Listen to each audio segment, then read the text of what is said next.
There meet and clash the eternal opposites. Good and evil, all that we have been seeing, see, life and death, ignorance and knowledge, they will join together. Because you have known now the truth of ignorance, you have known now the truth of knowledge. Behind both of them, there is a single truth. And once you have grabbed that thing, there is no conflict at all. There, pain becomes a violent, fiery joy. So, really, you enjoy. A scorpion bites you and you enjoy it. See, this is what it means, you see. A fiery joy. Their pain becomes a violent, fiery joy. It is no more pain then. It is another kind of a joy with its own intensity of a different type altogether. In fact, when Sri Aurobindo had met with the accident, his leg was in traction for a few weeks. He had to lie on the bed and all that thing. So the doctors used to attend them and used to have a kind of a session in the evenings. All the attendants used to meet around Sri Aurobindo and talk all kinds of things. So on one occasion, Dr. Manilal, who was looking after him, he asked Sri Aurobindo, "Sir, does it pain you? Holding traction on, does it pain you?" And Sri Aurobindo said, "But one can be above pain."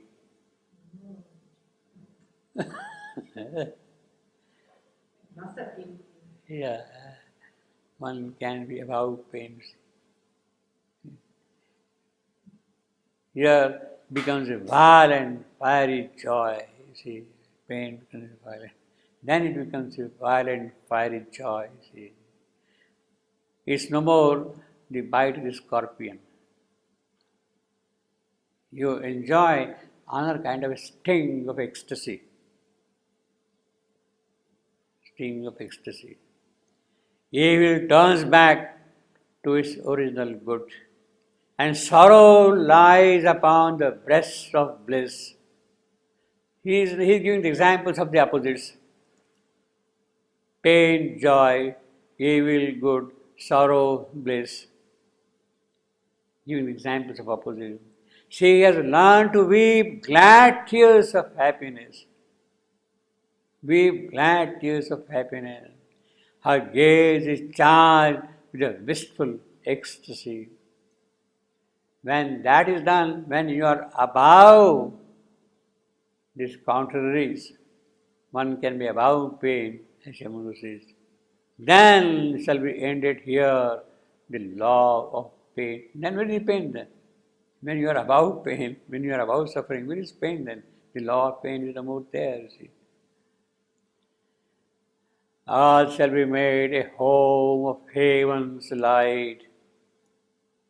At the moment, it is not a home of heaven's light, it is a home of darkness, it is a home of death, it is Mrityu Loka, mortal world. Earth is a mortal world. Mrityu, it is in fact, in Sanskrit terminology, Earth is also called Mrityu Loka, the mortal world, the physical.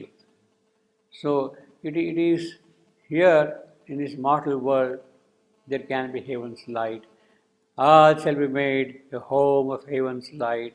Now we have got a very similar thing here in 81.25. All here shall be one day her sweetness's home. All shall be made a home of heaven's light.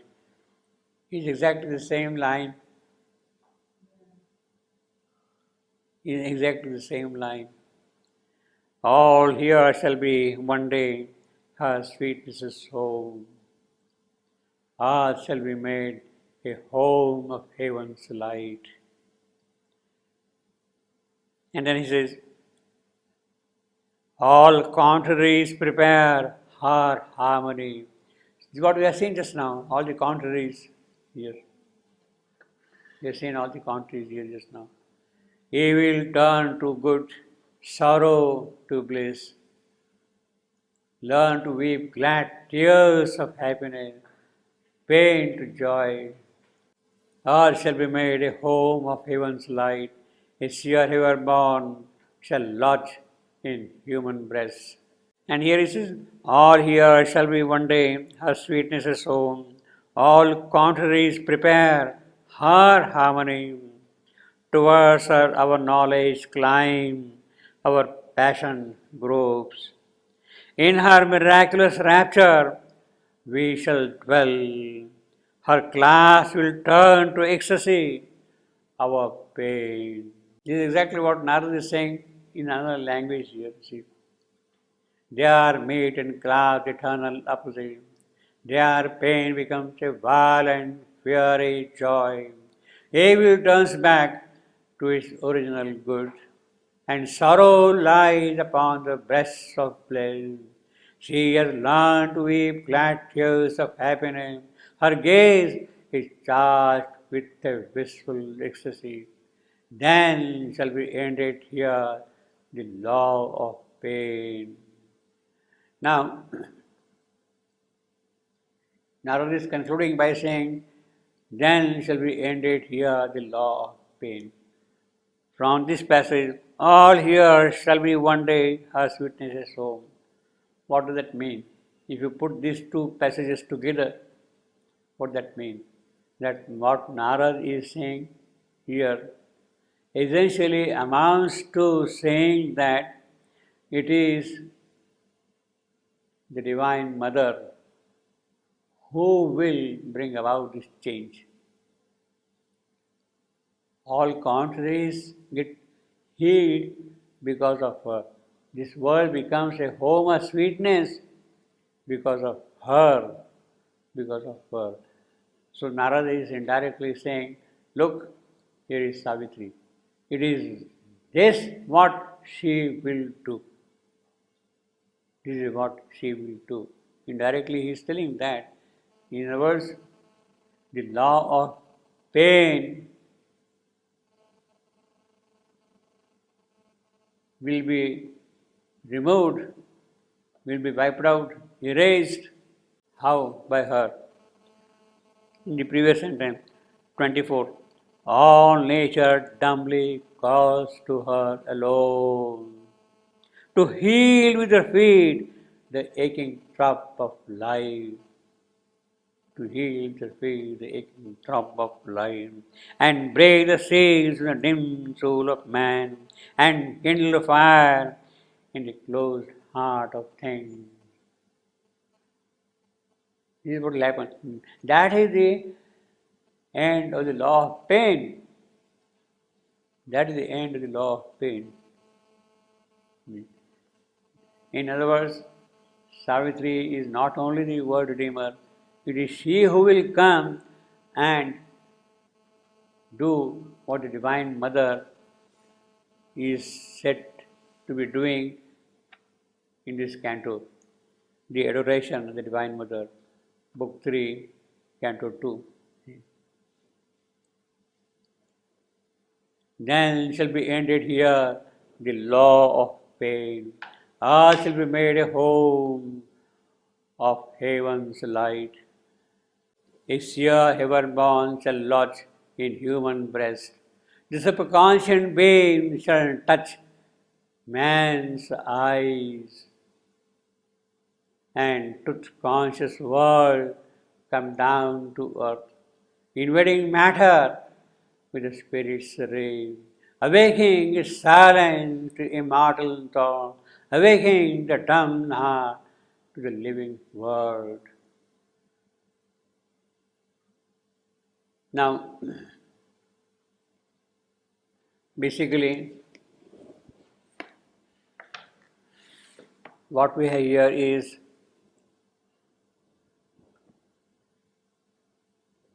the indication of what is going to happen in the process of the terrestrial evolution. In the terrestrial evolution, all shall be made a home of heaven's light. A seer heaven born shall lodge in human brain.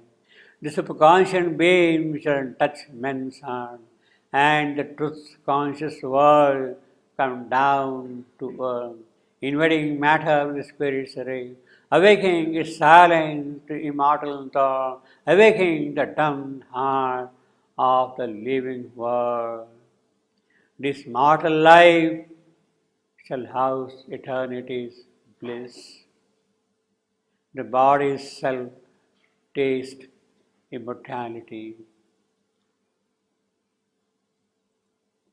The body's shall taste immortality. Then shall the world redeemer's task be done. Now, here the superconscious being shall touch men's eyes.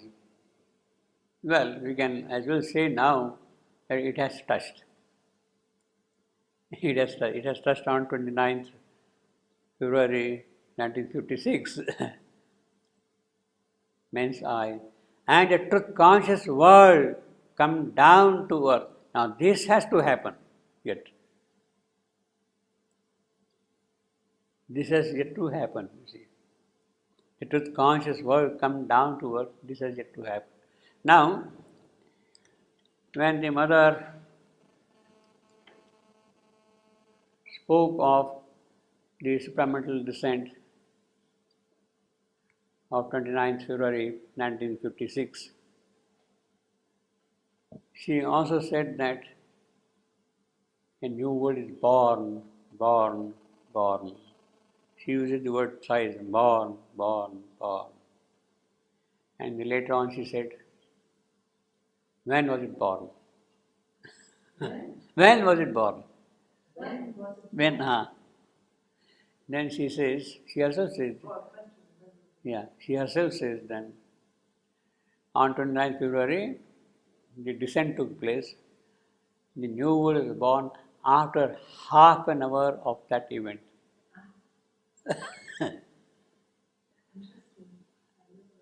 Half an hour of that event. Truth conscious world come down. It is that now which has to come down, which has to come up, rather. She says half an hour. There is a gap of that period. Invading matter with the spirit's ray. So here Narada is speaking of truth conscious coming down. He is talking of invading matter. He is talking of awakening the silence to immortal thought. Awakening the silence to immortal thoughts means our immortal thoughts get awakened. Our dumb heart awakes to the living word.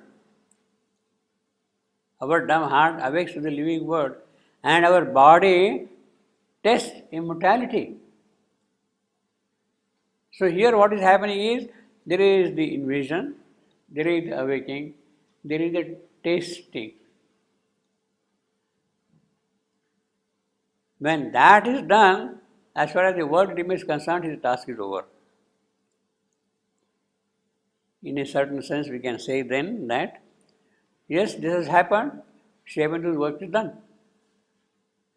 What he came here to do, that he has accomplished, he has done. But the story does not end there.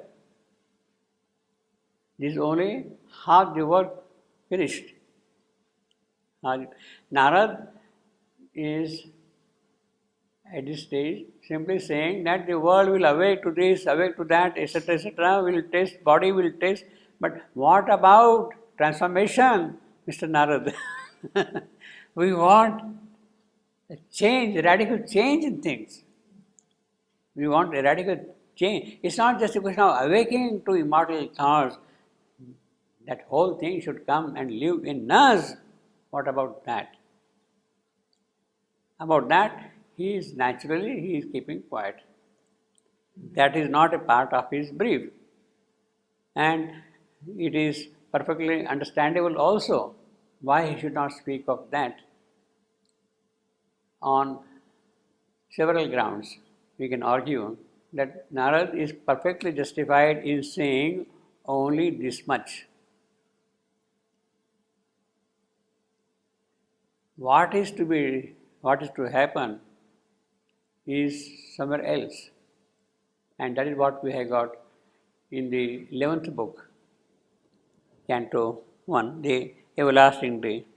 155, section 155. 155, 6.4, let us start reading from that. 155.64. We start reading from that sentence. A heavenlier passion shall upheave men's lives. Their minds shall share in the ineffable's glee. Their hearts shall feel the ecstasy and the fire. Earth's body shall be conscious of his soul. Now here is a very definite statement.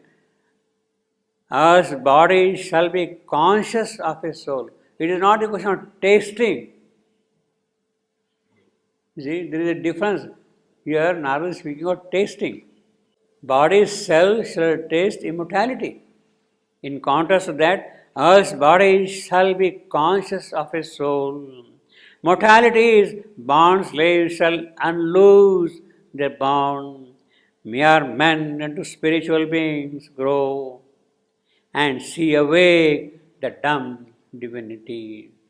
See awake the dumb divinity. Here he is simply saying, awakening the silence to immortal thought, awakening the dumb heart to the living word.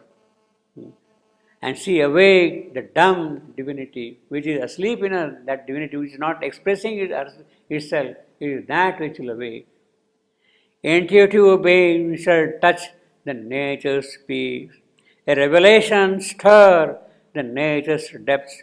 The truth shall be the leader of their lives. Truth shall dictate their thought and speech and act. They shall feel themselves lifted near to the sky, as if a little lower than the gods. Means you are almost touching gods. That she says again, you see, first thing, intuition, then comes revelation. In fact, the 4 stages are, after we have crossed the rational mind stage, the reason, you have discernment. After discernment comes inspiration, then comes intuition, then comes revelation. So these are the great spiritual possibilities for us. Discernment, after rational, discernment, inspiration, intuition, and revelation. So you are climbing up all the way on the ladder. Intuitive being shall touch the nature's being. A revelation stir the natural depths. The truth shall be the leader of the life. Truth shall dictate the thought and speech and act. They shall feel themselves lifted nearer to the sky, as if a little lower than the gods. For knowledge shall pour down this radiant stream, and even darkened mind quiver with new life, and kindled and burn with the ideal's fire, and turn to escape from mortal ignorance. The frontiers of the ignorance shall recede. More and more souls shall enter into light. Minds lit, inspired, the occult summoner here, and lives ablaze with a sudden enough flame, and hearts grow enamored of divine delight, and human wills tuned to the divine will. These separate cells the spirit's oneness feel. These senses of heavenly sense grow capable. The flesh and nerves of a strange enamored joy, and mortal bodies of immortality. Mortal bodies. Now again, it's not a question of taste, you see. It's much more than that, you see. A divine force shall flow through tissue and cell. He is going to all the details. Even the physical cell shall flow the divine force in them, and take the charge of breath and speech and act, and all the thoughts shall be a glow of sun, and every feeling a celestial thrill. So you can see the contrast what we have got and what Narad is predicting it. Earth shall be made a home of heaven's light, a seer heaven born shall lodge in human brain. The superconscious being shall touch men's eye, and the truth conscious world come down to earth, invading matter with the spirit's ray.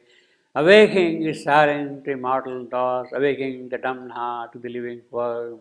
This mortal life shall house eternity's blame. The body's cell, often a lustrous inner dawn shall come, lifting the chambers of the slumbering mind. A sudden bliss shall run through every limb, and nature with the mightier presence fill. Thus shall the earth open to divinity. And he goes on and finally says, nature shall live to manifest secret God. The spirit shall wake up the human flame. This earthly life become the life divine. That is, now you can see what Narad is hinting and what comes finally as the full boon. This is the full boon.